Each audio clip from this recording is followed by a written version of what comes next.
zitakuwa bayana siri.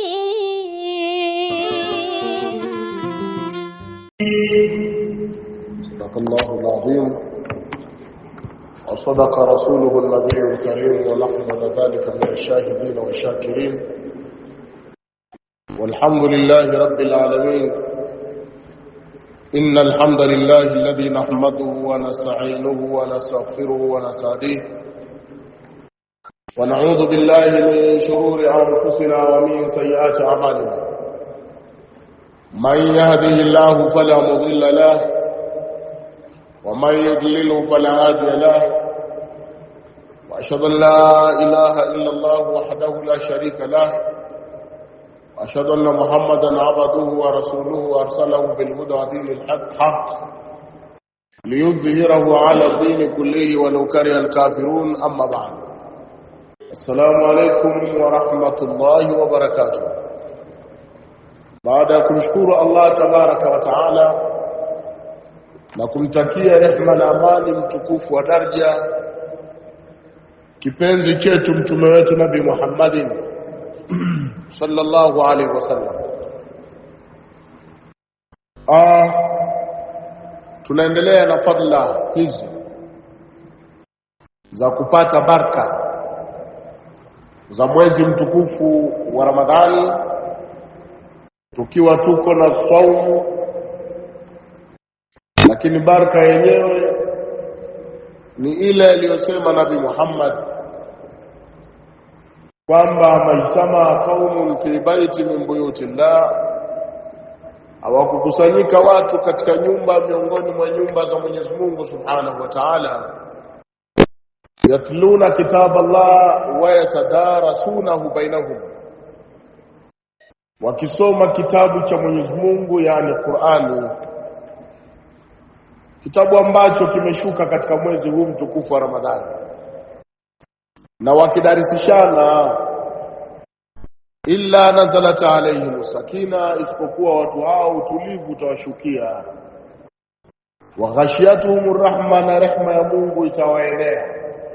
Kwa hiyo tulipo hapa sisi ni maghfurina marhumin, sio marhumina kwa maana ya marehemu, yani ni watu wenye kurehemewa na Mwenyezi Mungu, wenye kusamehewa pia na Mwenyezi Mungu Subhanahu wa Ta'ala. Lakini wahafatuhumul malaika, na malaika wanawafinika watu hao kwa mbawa zao, huku wakiwaombea rahma kwa Mwenyezi Mungu Subhanahu wa Ta'ala, kwamba Mwenyezi Mungu hawaja wako wameketi, lakini kuketi kwao hapa si kwa jambo lingine, ni kwa ajili ya kukitukuza, kukienzi kitabu chako, maneno yako matukufu, kitabu kitukufu kuliko vitabu vingine vyote, maneno bora kuliko ni maneno mengine unayajua wewe yote toka kuumbwa mbingu na ardhi. Lakini wadhakara Allahu Ta'ala fi man inda, Mwenyezi Mungu anawataja ni katika sehemu ya watu wake, kama hadithi nyingine inasema, inna lillahi ala nasi ahlin, kwamba hakika Mwenyezi Mungu kwa watu ana watu maalum. Mungu ana watu kwa watu, lakini ana watu special.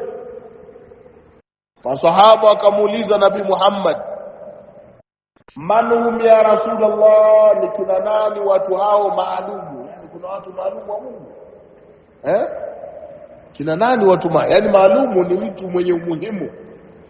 Kuna mgeni hapo, kuna mgeni maalum. Meleka vizuri? Sema nataka kujua watu wale muhimu special wa Mwenyezi Mungu ambaye ndio wake hao. Asema hum ahlul Qur'an, ahlullah wa khassatuh, hao ni watu wa Qur'ani, yani ni watu wenye kuipenda Qur'ani, ni watu wenye kuisoma Qur'ani, ni watu wenye kuifanyia kazi Qur'ani. Wa khassatuhu, na wale watu ambao ni special, nao wanahusika tu na Qur'ani hiyo, au ndio watu wa Mwenyezi Mungu Subhanahu wa Ta'ala, watu maalum. Leo likitaka wewe kumwendea mtu tajiri yoyote unaye katika matajiri unayofahamu hapa Tanzania, mfute fulani bwana, huyo moja kwa moja huyo akikwambia tu yupo muda fulani kwamba boss kubwa yupo na nini, basi ujue yupo kweli. Hapo unaenda unachukua mzigo unatoka. Umeeleka vizuri? Kwa hiyo kuna watu maalumu wa huyo tajiri. Umeelewa ahlu fulani wa khasatu. Hao ni watu fulani na special wake. Umeelewa? Yaani hapo huyo tajiri kama ataka kukusaidia lazima wasikilize. Watu wake wasikilize. Unasemaje? Afaa kusaidiwa au hafai? Ukitetalika bosi huyu alikuja yuzi kaibe, wacha kitu. Lakini wakikuombea unafanya nini? Unapata. Sasa ndio hao watu si lolote chochote. Uwe mtu wa nani, wa mtu maarufu, uwe mtu wa waziri, uwe mtu wa mbunge, uwe mtu wa wallahi wewe huna maana yoyote. Lakini utakuwa na maana ukiwa wewe mtu wa Allah. Mtu wa Allah, ili uwe mtu wa Allah basi kuna sababu ya wewe kuwa mtu wa Allah.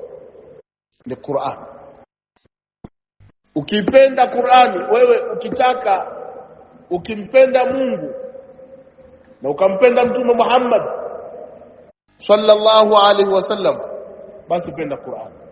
Ukipenda Qur'an yuhibbaka Allah, Mungu anafanya nini? Atakupenda, wa rasuluhu, na Mtume Muhammad sallallahu alaihi wasallam naye atakupenda.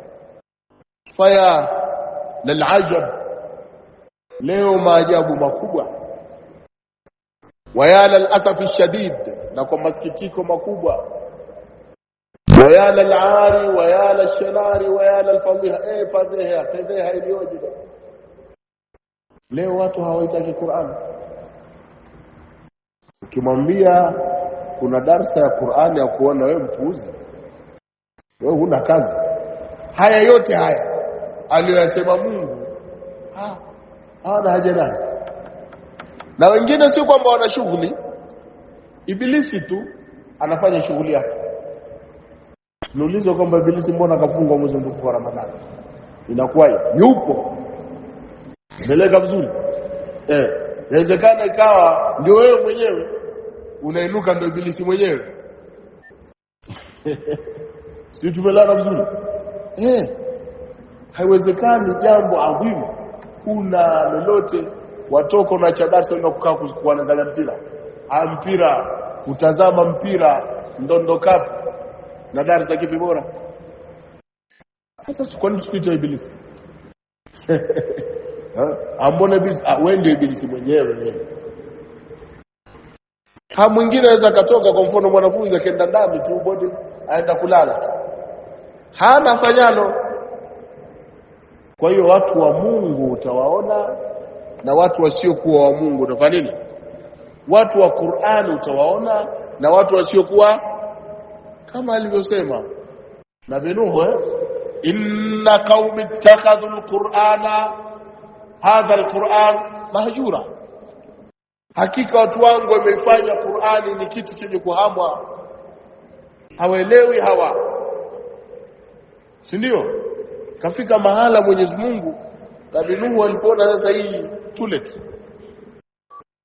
ya Rabbi asema inni da'awtu qaumi layla wa nahara, hakika mimi nimewalingania watu wangu kwamba wakuogope, watekeleze awamiri zako, maamrisho yako, waache mabaya. Inni da'awtu qaumi layla wa nahara, hakika mimi nimewalingania watu wangu siku na mchana.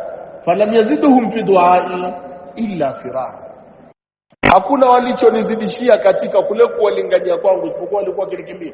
Wakiniona yule jamaa anachanja mbuga, Waswahili wanaita hivyo, sio? Atakuja kuniletea makelele yake. thumma inni da'awtuhum jihara, kisha mimi sio kwa siri tu nikawalingania kwa dhahiri hivi kwa kuambia, wa asratu lahum israra, lakini pia nikafanya pia kuwalingania kwa siri. Wakasema wa asarru wastakbaru istikbar, wakatia tindi za vidole masikioni kisha wakafanya kibri na dharau kama anawapigia kelele. Sasa Nuh akasema rabbi la tadhar ala al-ardi min al-kafirin dajjara, Mwenyezi Mungu nakuomba kwa hili wanalonifanyia watu wangu, nakuomba Mwenyezi Mungu, la tadhar ala al-ardi min al-kafirin dajjara, nakuomba usiache katika hii ardhi, mgongo wa ardhi, kwa hawa makafiri. Wallah Mwenyezi Mungu usibakishe nyumba yoyote ya kafiri. Kwa nini? innaka intadharhum yudhillu ibadaka wala yalidu illa fajiran kafara, ukiacha nyumba katika hawa bila kuangamiza, yudhillu ibadaka, watapoteza waja wako wote. Na ukiacha nyumba katika wao, wala yalidu illa fajiran kafara, hakuna kitakachozaliwa isipokuwa kitakachozaliwa kizazi kiovu tena cha kikabila. Salamu billahi. Kwa hiyo haya tunayoona leo haya humo misikitini, darasa zinaendelea wapi, haya umekimbia hapa basi hata kaata na redio, ndugu yangu hamna naka na redio. Haya TV, kwenye TV darasa zinaendelea, ndio kwanza wabadilisha channel, unatafuta nini, Azam Sport uangalie leo sijui ya ittaqillah haithuma kunt, mche Mungu bana popote utakapokuwepo. Anasema Nabii Muhammad, wa atbi sayyi'ata alhasanata, fuatisha lile ovu kwa kufanya jema, tamduha, ili jema lifute ovu. Wewe ndo kwanza unabadilisha jema kwa kuweka ovu. Wa khaliqin nasa bi khuluqin hasan. Kwa hivyo wengi wa watu hawajui umuhimu wa Qur'an, na tukieleza Qur'ani, ndugu zangu, hatutoimaliza. Aya chungu mzima zinakemea yule mwenye kupuuza maneno, wa man arada an dhikri fa inna lahu ma'ishatan dhanka, yoyote mwenye kupuuza utaji wangu, kitabu changu, huyo ana maisha ya dhiki. Tena sio dhiki ndio, maisha ya dhiki, wewe ni hopeless, huna jambo wewe. Tumeelewana vizuri? Wanahshuruhu yawma alqiyamati a'ma, na tena siku ya kiyama tutamfufua mtu huyu kipofu, atakuja kwa Mungu analalamika, rabbi lima hashartani a'ma wa qad kuntu basira. Mungu vipi, duniani mimi nilikuwa handsome boy, nimelega vizuri, kwa nitembea na macho yangu mwenyewe mazuri, nimelega vizuri, nazungusha mpaka wanja, nimelega vizuri. Sasa leo mbona mimi kipofu? Mwenyezi Mungu amcheleshe. Kala kadhalika atatka ayatuna fanasita, atasema Mwenyezi Mungu hivyo ndivyo na wewe Qur'ani yetu ilikujilia ukajifanya umesahau ukapuuza. Wakadhalika al-yawma, na wewe leo tumekusahau bwana, wewe leo na wewe tumekusahau. Msahau kitabu cha Mungu jamani, japo chaonekana kitabu hiki leo kwamba ni kitabu cha watu waliokosa kazi. Sasa watu wakamkamiesi hao na tabu hao, jitia wasomi wa kisasa. Ukitaka baraka, ukitaka jambo lako lende, suhubiana na Qur'an. Ukisuhubiana na Qur'an unasuhubiana na Allah kabisa. Wazee wetu wa kizamani, maneno kidogo mengi kabla sijaanza tafsiri, lakini lazima tueleze umuhimu wa jambo ambalo tunalo. Wazee wa kizamani, kuna vile vijitabu vya talqini vile, mwanzo wake vina surati Yasin. Huyo bwana atabakia nacho ni mashuban fi jaybihi, atakapokwenda kile Yasin akitia mfukoni kidogo dogo, kinakaa kwenye mfuko kote, ana itikadi ile ndio hasbuhu, tosha yake. tosha yake kwa kila aina ya shari, lakini ndio khairi yake na baraka yake. Sisi malamu leo nani katika sisi anaweka nani leo? Ulize tu ndugu zetu wa Uislamu au mawaziri au nenda ofisini kwake uangalie mezani kuna Qur'ani ya utaulizwa ukifa na Mwenyezi Mungu Subhanahu wa Ta'ala, man rabbuka, nani mola wako, wama dinuka, ni ipi dini yako, wama imamuka, nani kiongozi wako. Al-imamu laysa alladhi yaumu an-nas, wa inma al-imamu huna al-maqsud al-kitab, kitabullah. Nani imamu wako? Al-Qur'anul Karim, kitabu changu wa kitabu kasio Qur'ani Karim ndio kitabu changu na kitabu chako. Ma dinuka? Al-islamu din. Ma qiblatuka? Al-Kaabatu qiblati. Al-Kaaba ndio nini? Machao.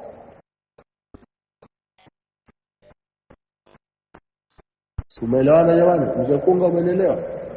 Utaulizwa ukifa unajenga kujibu au asubiri mwalimu Shabani aje kukujibia pale kwenye talqini? Al-ani, atikani, al-malakani, al-karimani, al-muhasibani, ndio.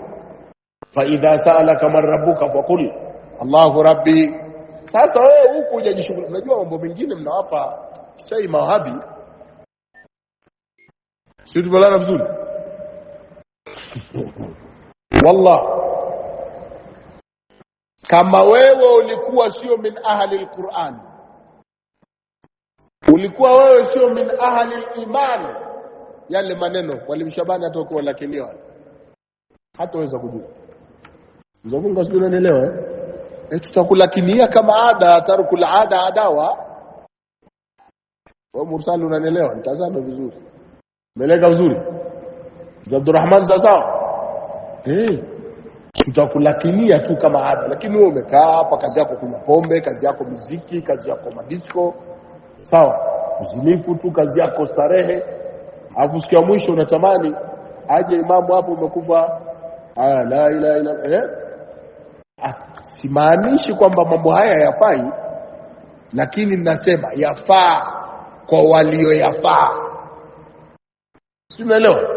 Yafaa kwa wale walioyafaa mambo haya, hayatofaa kwa yule ambaye hakuyafaa.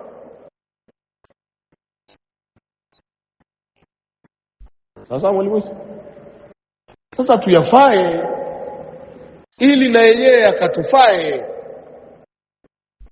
au sio? Tukiacha kuyafaa sasa tufa.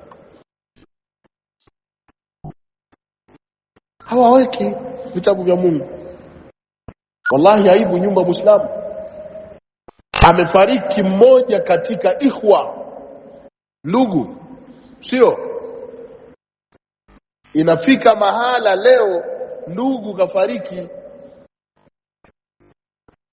watu hawaelewi hata ile kacha ya Uislamu. Ndio anatafuta msikiti uko wapi, maka haswali maskini, hajumuiki na wale ahlul ibada, hajui taratibu mtu akifa afanyaje, na kafa ndugu yake kama mbabake au mamake, hajui amfanyaje ndani, kama kumla nyama au kumtupa, kwa sababu si watu wake hawa wa kimsikiti. Yeye ana watu wake wa hovyo. Sasa wale hawawezi kumsiri huyu. Inna lillah.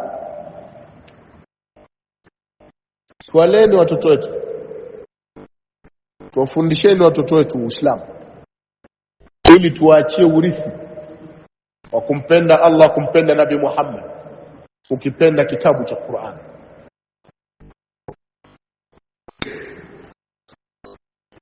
Tumeelewana jamani? Hatujui thamani yale maneno ya Mwenyezi Mungu, umuhimu wake na thamani yake.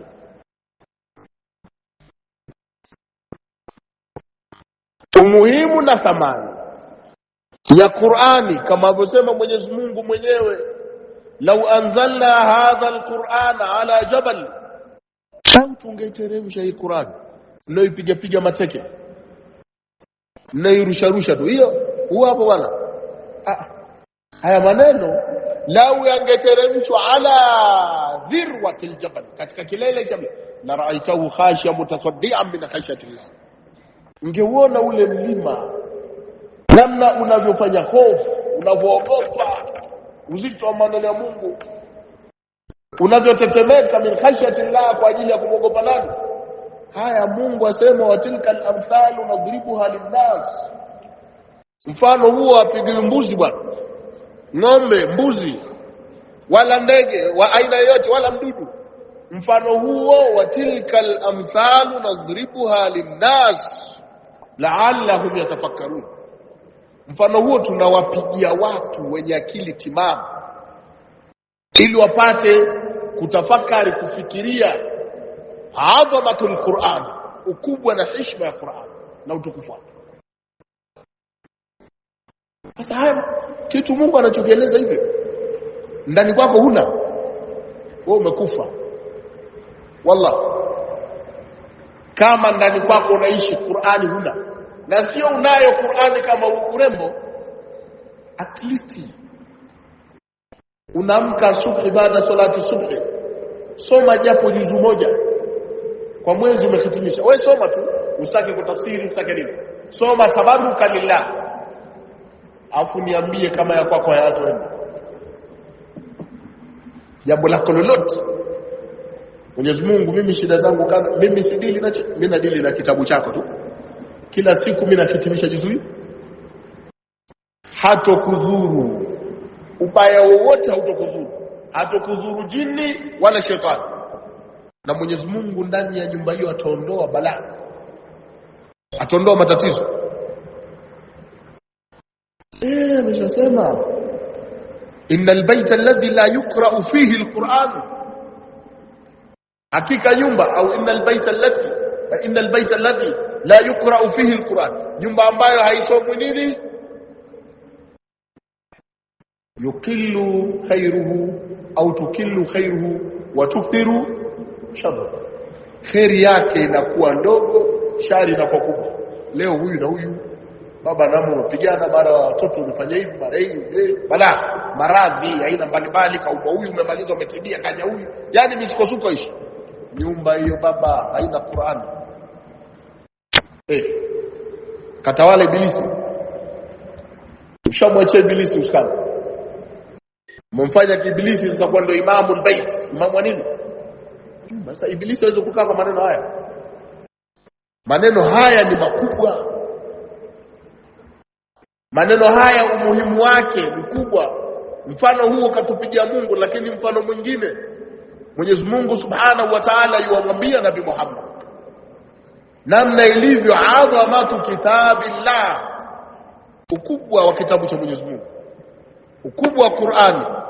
Mwenyezi Mungu anamwambia Nabii Muhammad, qul law kana lilbahru midadan likalimati rabbi, ambie Nabii Muhammad, watu wako wasiojielewa waelewe, lau hii Qur'ani ingelikuwa ndio wino likalimati rabbi, wa kuandikia maneno bahari, lau hizi bahari zingefanywa kuwa ndio wino wa kuandikiwa maneno ya Mwenyezi Mungu, la nafida al-bahru kabla an tanfada kalimatu rabbi, bahari zote zingemalizika muflis kabla kumalizika maneno ya nani?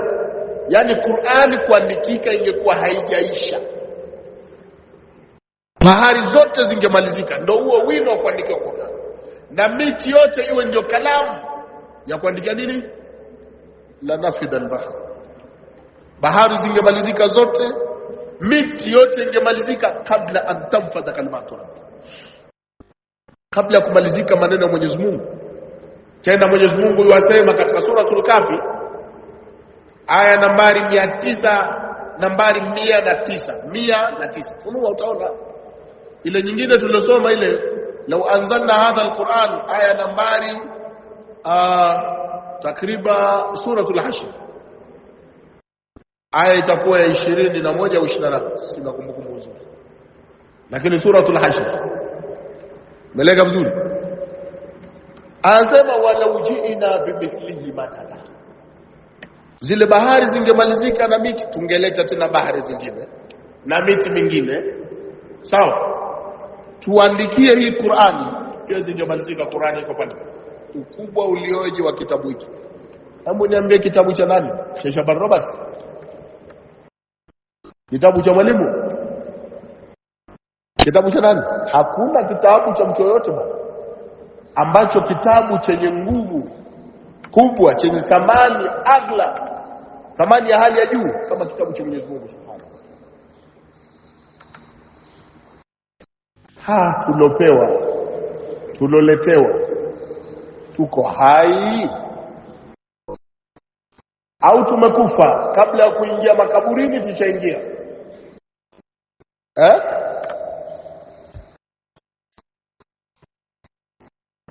Naona msafu wa mzee Kunga, mwalimu Isa amuulize msafu huo uko nafana hapa, mtu mzima huyo, lakini angalia msahafu aliokuwa nayo wewe, nuskha yake na msahafu wako wewe, afu muulize msahafu una miaka mingapi?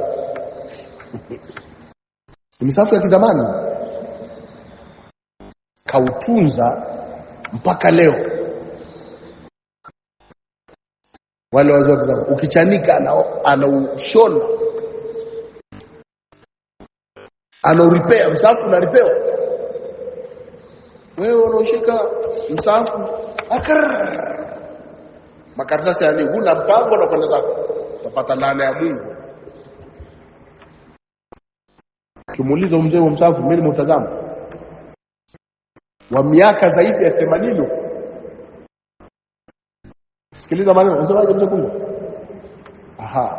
Kaukuta. Kafaili? Kaukuta. Kwa maana msahafu huo kaurithi kutoka kwa nani? Angalia wazee wa zamani walivyokuwa wanaheshimu. Sisi hapa mtu kapoa msahafu jana leo hapa, au kautazame msahafu wenyewe tayari, inna lillahi mpya na mashallah inayotoka sasa hivi vizuri, inang'aa. Sasa ndio kwanza ndio ikitoka vizuri inang'aa, ndio inakuwa fashion. Kama kuweka mtu ataweka tu pengine kwenye gari, sio kwa kusoma, lakini pia Aisha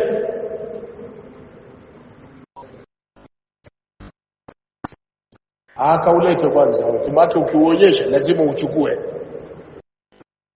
Mpaka tunavozungumza vitu tunazungumza kiuhalisia, sawa?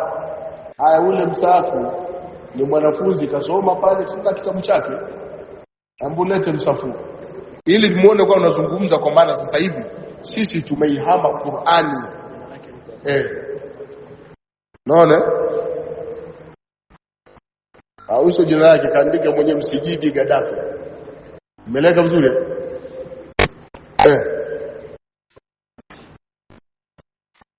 Maelezo mzee wa zamani hawezi kuacha hivi. Unakuta msahafu umesholewa ngozi safi, umeripewa, umejaradiwa, anaupenda, ana nini? Lakini huyu kwa sababu yeye hajui thamani yake imekuwa mingi, tupa. Abjalili sio abjalili. Msahafu mzee Kunga samani, hebu Ishaisa uonyeshe. Kama nasema umeharibika zaidi mara 5 kasha fanya repair. Kwanza mnaona mtafanya. Mnaona? Hili gamba hili. Sorry. Limeharibika takriban mara 5 ka repair. Mara 5. Lakini maadhalika tumelala vizuri. Maadhalika tazama ulivyokuwa msafi, Tazama ulivyokuwa msafi. Uchukua wa kwako, mawino umo, peni limevujiwa umo, kuna mistari yako mwenyewe umepiga ya ajabu umo, kitabullah. Unaona alivyokei? Umeuona hii gundu? Umeona alivyoweka jarada? Wewe wa kwako mwanafunzi, wewe unayesoma, ma hadha alkitab, wala ana mpango kwamba ukiisha tatupa na chukua mwingine, au utajua elimu utaipata vipi?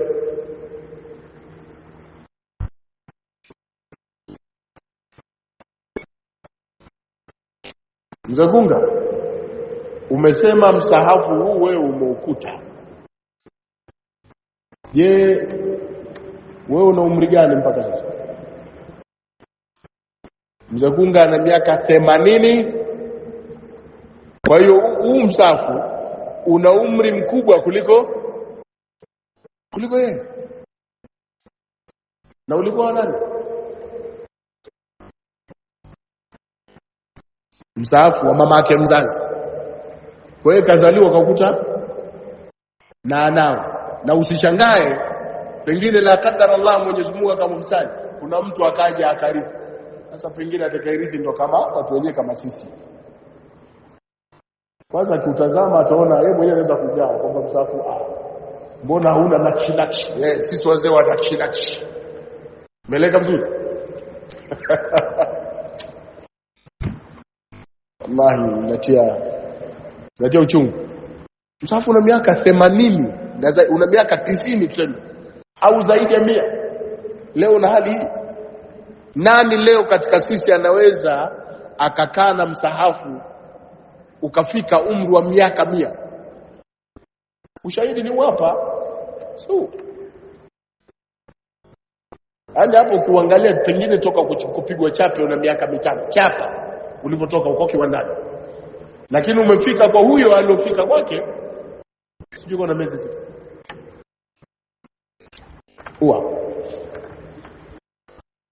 Ndio haya tunazungumza. Hawa ndio mawaziri, hawa ndio wabunge. Kwa nini hawajui thamani ya Qur'ani? Hawataki kukaa wafahamishwe yale yaliyomo ndani yake.